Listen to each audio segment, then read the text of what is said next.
नमस्कार। आदर्श शिक्षण समिति बाड़मेर के ई शिक्षण कार्य में आपका हार्दिक स्वागत एवं अभिनंदन। प्यारे विद्यार्थियों, आज हम कक्षा 7 विषय भूगोल शिक्षण बिंदु भूकंप का अध्ययन करेंगे।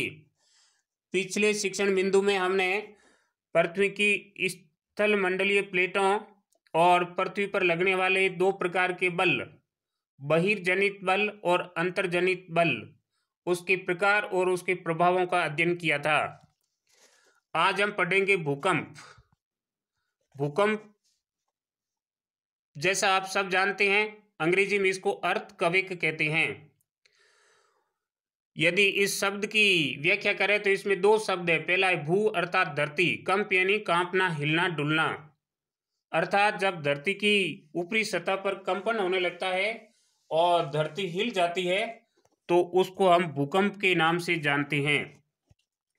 अब भूकंप है, ये कब आएगा कब नहीं आएगा, इसके बारे में कोई विशेष अंदाजा लगाना या भविष्यवाणी करना आज तक किसी भी भूगोलवेता या वैज्ञानिक के वंश में नहीं है, परंतु कुछ अनुमान लगाए जा सकते हैं और उन अनुमानों के आधार पर ये तय करते हैं कि भूकंप आ सकता है। जैसे जानवरों के व्यवहार का अध्ययन, तालाब में मछलियों की उत्तेजना, सांपों का धरातल पर आना, पक्षियों की विभिन्न प्रकार की बोलियां आदि के द्वारा भूकंप का पूर्वानुमान लगाया जाता है।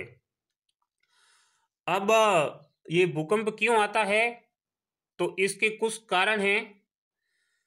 जैसा कि हमने पिछले शिक्षण बिंदु में पढ़ा था कि धरती की जो स्थल मंडलीय प्लेटें हैं उनकी संख्या जो 6 बड़ी प्लेटें हैं और 20 छोटी प्लेटें हैं वो गति करती रहती है और गति करते समय उनके जो फॉल्ट जोन होते हैं उनमें टूट फूट हो जाती है टकराट के कारण, और उन प्लेटों की गति के कारण उनमें फॉल्ट जोन में टकराट और उनमें होने वाली टूट फूट के कारण भूकंप आते हैं, अर्थात उस कारण से धरती हिल जाती है। दूसरा है ज्वालामुखी का फटना। इसका अध्ययन हमने चट्टानों का जब अध्ययन किया था, आग्नेय चट्टानों का, तो ज्वालामुखी का विस्तृत अध्ययन किया था और हमने पढ़ा था कि जब ज्वालामुखी फटते हैं तो धरती के अंदर से बहुत लाल द्रवित मैग्मा या जिसको लावा कहते हैं वो निकलता है। वो बहुत गर्म होता है और जब धरती से वो अधिक मात्रा में निकल जाता है तो धरती के जिस भाग से ये बाहर निकलता है वहाँ कुछ रिक्त स्थान हो जाते हैं और उस रिक्त स्थान को भरने के लिए ऊपर की धरती नीचे धंस जाती है या खिसक जाती है और उस तेज तरार गरम गरम लावा के कारण धरती हिलने डुलने लगती है और धरती पर उस क्षेत्र में भूकंप आ सकता है जब ज्वालामुखी फटती है। ये जरूरी नहीं है कि जब ज्वालामुखी फटेगा तब भूकंप आएगा, लेकिन कभी कभी ऐसा हो सकता है। तीसरा है धरती पर बड़े बड़े जलाशयों का निर्माण और भू संतुलन बिगड़ना।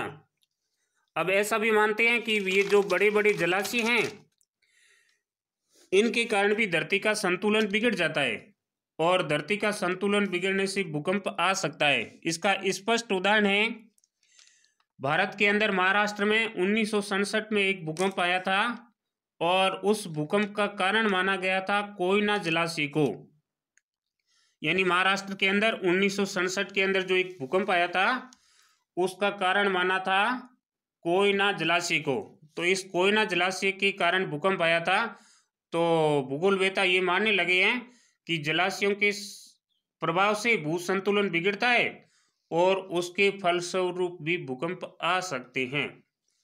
भूस्खलन यानी जब धरती के ऊपर बड़ी बड़ी चट्टानें होती है और उसमें टूट फूट हो जाती है और उस भूस्खलन के फलस्वरूप भी कभी कभी धरती हिल जाती है। ऐसा अधिकतर नहीं होता, फिर भी भूस्खलन के कारण भी भूकंप आ सकते हैं। पांचवा है पृथ्वी के आंतरिक और बाहरी तापमान में बहुत अधिक अंतर होने पर भी भूकंप आ सकते हैं। जैसा कि हमने पृथ्वी की परतों के बारे में अध्ययन किया था तो उसमें पृथ्वी का जो केंद्रीय भाग है उसके तापमान के बारे में हमने पढ़ा था। आपको स्मरण होगा कितना तापमान होता है धरती के केंद्रीय भाग का? तो लगभग 6000 डिग्री सेल्सियस तापमान होता है। सूर्य की सतह का तापमान भी 6000 डिग्री सेल्सियस है और धरती का जो केंद्रीय भाग है उसका तापमान भी 6000 डिग्री सेल्सियस है। और शीत लहर के कारण धरती का बाहरी भाग बहुत अधिक ठंडा हो जाता है और आंतरिक भाग बहुत गर्म होता है। जब दोनों सतहों में बहुत अधिक अंतर आ जाता है तापमान में, तो उस प्रभाव से भी कभी कभी धरती हिल जाती है और भूकंप आ जाते हैं। छठा है मानव निर्मित कारण भी है जिसके कारण भूकंप आ सकते हैं, जैसे नाभिकीय विस्फोट, परमाणु परीक्षण आदि। इसके कारण भी उन क्षेत्रों में धरती हिल सकती है जहां पर ये नाभिकीय विस्फोट और परमाणु परीक्षण किए जाते हैं। ऐसा मानते हैं कि भारत ने जब 1998 में जैसलमेर के पोखरण क्षेत्र में परमाणु परीक्षण किया था, तो पोखरण के आसपास का जो क्षेत्र था वहां धरती हिल गई थी और लोगों ने महसूस किया कि भूकंप आ गया है। अर्थात परमाणु परीक्षण से भी उन क्षेत्रों में धरती हिल सकती है जहां पर ये परमाणु परीक्षण किए जाते हैं। इस प्रकार से ये भूकंप के मुख्य कारण हैं। इसके अतिरिक्त भी भूकंप के कुछ अन्य कारण हो सकते हैं। इसके बाद में अगला है भूकंपीय तरंगे।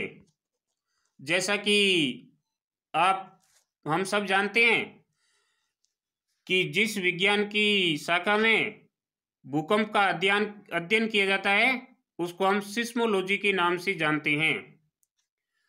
और भूकंपीय जो तरंगे होती है वो 3 प्रकार की होती है। 3 प्रकार की तरंगे होती है, जैसा कि यहाँ इस चित्र में भी नीचे पुस्तक में यहाँ लिखा हुआ भी है। भूकंपीय तरंगे 3 प्रकार की होती है और 3 प्रकार की तरंगों में जो पहली तरंगे होती है उसको हम प्राथमिक अथवा पी तरंगे कहते हैं। ये तरंग पृथ्वी के अंदर प्रत्येक माध्यम से होकर गुजर सकती है, यानी ठोस, द्रव, गैस तीनों माध्यमों से ये गुजर सकती है। और इसका जो औसत वेग होता है, चलने की गति होती है, वो लगभग 8 किलोमीटर प्रति सेकंड होती है। और ये गति सभी तरंगों से, यानी जो 3 प्रकार की तरंगे होती है उसमें सर्वाधिक वेग प्राथमिक तरंगों का होता है या पी तरंगों का होता है।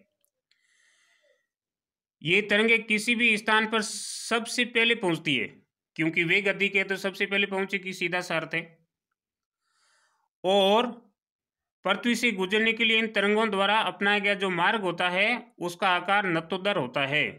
इस प्रकार से ये पी तरंगे अथवा अनुदैर्ध्य तरंगे, या जिसको हम प्राथमिक तरंगों के नाम से भी जानते हैं, तो इनकी इस प्रकार से कुछ विशेषता है। दूसरी एस तरंगे जिसको सेकेंडरी तरंग के नाम से भी जानते हैं या द्वितीय तरंग भी कहते हैं। अब जब भूकंप आता है तो उस भूकंप के कारण उत्पन्न होने वाली ऊर्जा धरती के आंतरिक भाग से बाहर निकलते समय कभी ऊपर और कभी नीचे, कभी ऊपर और कभी नीचे, इस प्रकार का रूप लेकर के चलती है, तो उसे एस जैसा अक्षर बन जाता है, इसलिए भी उसको एस तरंगे कहते हैं। और इसकी कुछ विशेषताएं हैं। इसको अनुप्रस्थ तरंगे भी कहते हैं, जैसा कि यहां लिखा हुआ भी है। और ये तरंग केवल ठोस माध्यम से होकर के गुजरती है, दूसरे माध्यमों से नहीं गुजरेगी।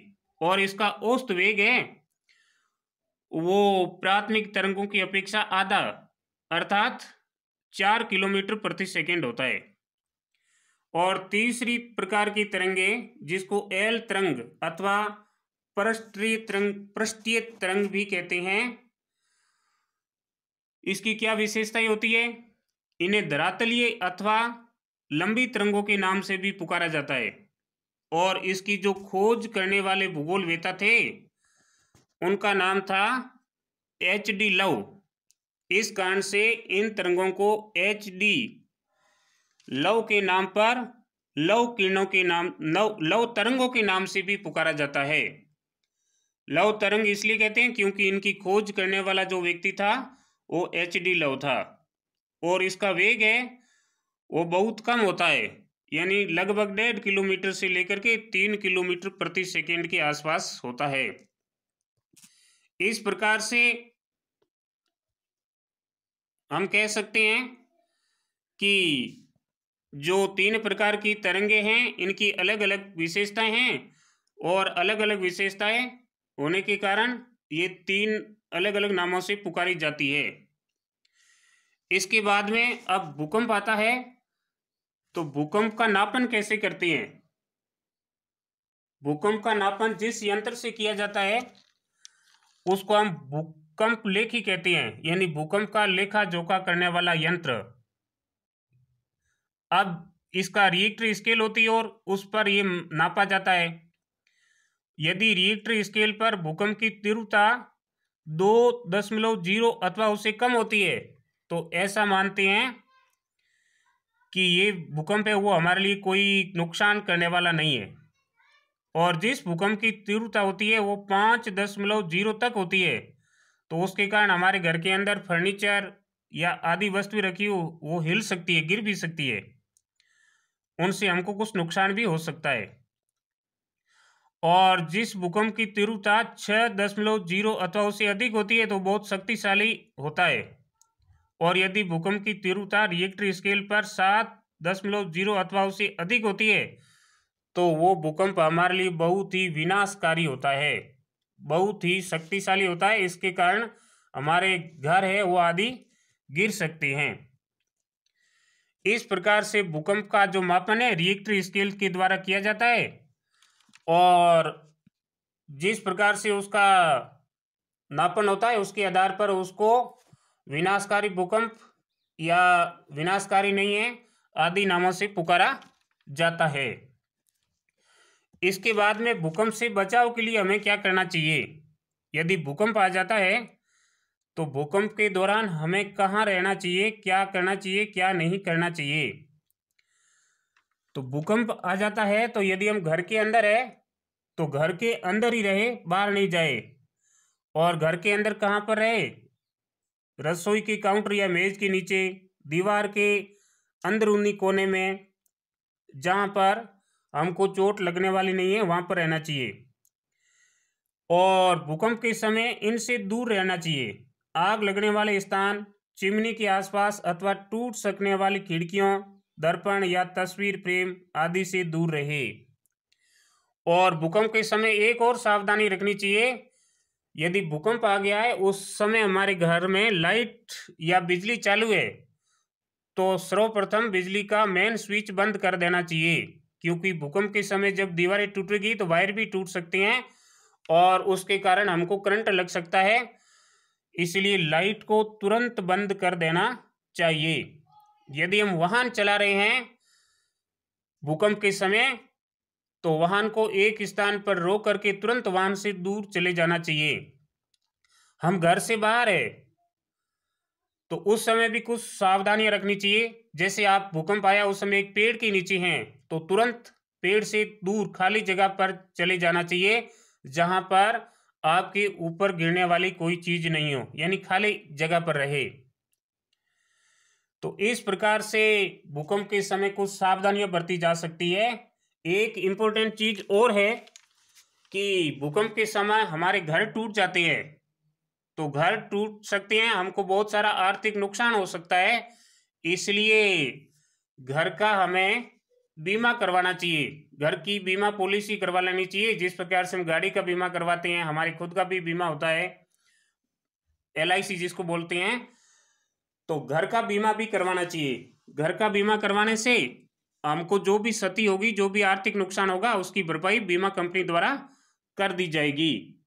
इस प्रकार से भूकंप है उसको हम रोक तो नहीं सकते और कब आएगा इसका अनुमान भी नहीं लगा सकते, लेकिन भूकंप से होने वाली हानियों से सावधानी पूर्वक बचने का हम प्रयास कर सकते हैं।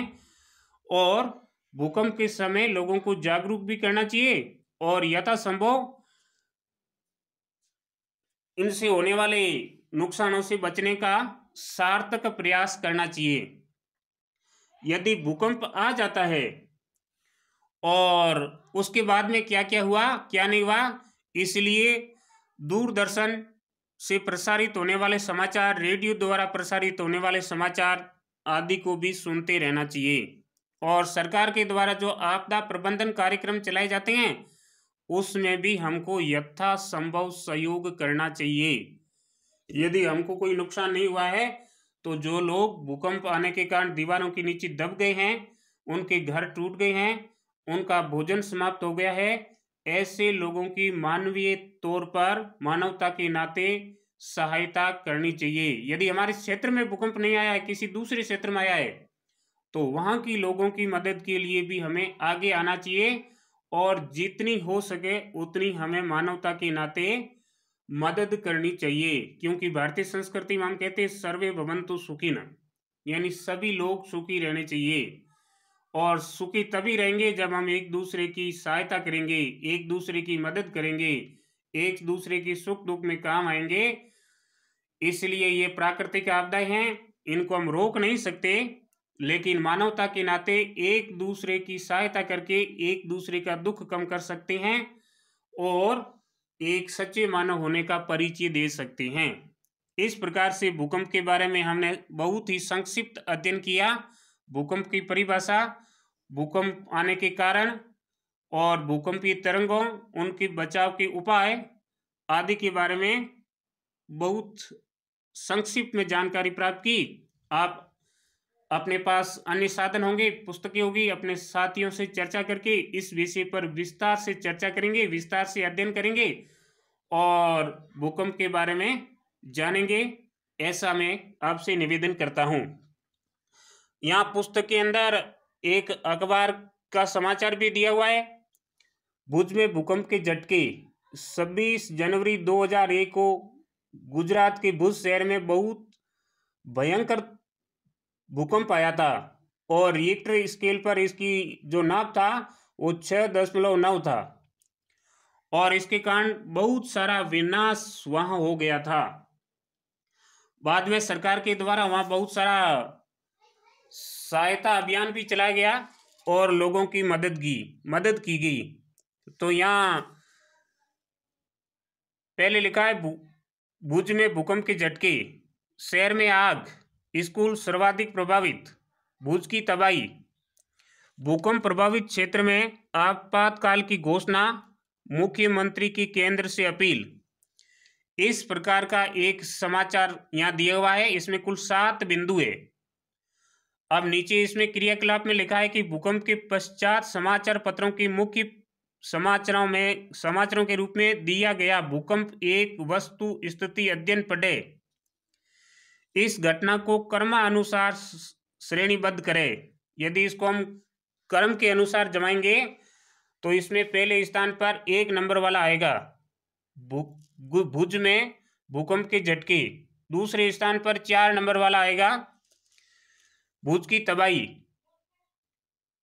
तीसरे स्थान पर 5 नंबर आएगा शहर में आग। फिर 2 नंबर आएगा स्कूल सर्वाधिक प्रभावित। फिर 6 नंबर आएगा भूकंप प्रभावित क्षेत्र में आपातकाल की घोषणा। और फिर 3 नंबर आएगा, 3 नंबर वाला यहाँ लिखा हुआ है भूकंप भुज में निराशाजनक राहत। और इस प्रकार से ये विशेष प्रकार के अभियान के द्वारा सरकार जब काम करती है तो समाचार पत्र इस प्रकार के कुछ अखबार है वो इस प्रकार के समाचार प्रकाशित करते हैं। तो समय समय पर जब भूकंप आता है तो समाचार पत्रों का भी हमें अध्ययन करना चाहिए। जो यहाँ अखबार का एक समाचार पत्र दिया हुआ है, इसको यदि हम क्रम में जमाएंगे तो उसका क्रम मैं एक बार पुनः बोल देता हूँ। पहले स्थान पर 1 नंबर, फिर 4 नंबर, फिर 5 नंबर, फिर 2 नंबर, फिर 6 नंबर, फिर 7 नंबर और फिर 3 नंबर। इस प्रकार से ये समाचार क्रमागत होंगे। यदि हम इसको कुछ अन्य तरीके से व्यवस्थित करना चाहते तो भी हो सकते हैं। तो इस कुल मिलाकर के समाचार पत्रों को पढ़ना चाहिए भूकंप के समय। और समाचार पत्रों के द्वारा सरकार जो राहत कार्य चलाती है उसकी जानकारी प्राप्त होती है, उसके बारे में भी हमें विश्लेषण करना चाहिए। एक बार पुनः निवेदन कि प्राकृतिक आपदाओं के समय मानवता के नाते हम एक दूसरे की मदद करें और सच्चे मानव होने का परिचय दें और भूकंप तथा अन्य प्राकृतिक आपदाओं के बारे में जागृति उत्पन्न करें और एक दूसरे की मदद करें। सर्वे भवन्तु सुखिन की भावना को साकार करें। इसी के साथ भारत माता की जय।